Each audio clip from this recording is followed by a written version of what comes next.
নির্বাচনী প্রতিশ্রুতি অনুযায়ী শস্য, ফসল, মৎস্য ও পশুপালন খাতে 10,000 টাকা পর্যন্ত কৃষি ঋণ সুদ সহ মওকুফের সিদ্ধান্ত নিয়েছে সরকার। এতে লাভবান হবেন প্রায় 12 লাখ ক্ষুদ্র ও প্রান্তিক কৃষক।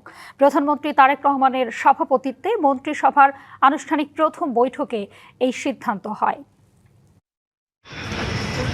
বৃহস্পতিবার সকাল 9:30টায় সচিবালয়ে নিজ কার্যালয়ে যান প্রধানমন্ত্রী তারেক রহমান।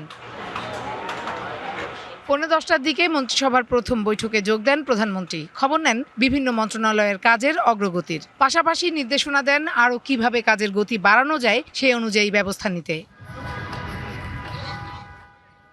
সচিবালয় থেকে 21শে পদক প্রদান অনুষ্ঠানে যোগ দিতে হেঁটে ওসমানী স্মৃতি মিলনায়তনে যান সরকার প্রধান। অনুষ্ঠান শেষ করে আবার হেঁটেই ফেরেন সচিবালয়ে। এ সময় তার সঙ্গে ছিলেন মেয়ে ব্যারিস্টার জাইমা রহমান। পরে ব্রিফিংয়ে মন্ত্রিসভার বৈঠকের বিষয়ে ব্রিফ করেন মন্ত্রিপরিষদ সচিব। জানান 10,000 টাকা পর্যন্ত কৃষি ঋণ সুদসহ মওকুফের সিদ্ধান্তের কথা। এর মূল লক্ষ্য দরিদ্র কৃষকদের সামাজিক নিরাপত্তা নিশ্চিত করা। 10,000 টাকা পর্যন্ত কৃষি ঋণ সুদ সহ মওকুফের সিদ্ধান্ত গ্রহণ করেছে। এর মূল লক্ষ্য হলো দরিদ্র কৃষকদের সামাজিক নিরাপত্তা নিশ্চিত করা এবং কৃষি খাতের মেরুদণ্ডকে শক্তিশালী করা।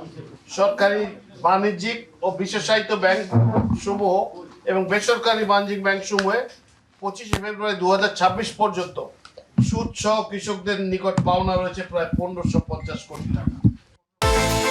বিকাশ পেমেন্টে 10,000 টাকার বেশি অফার।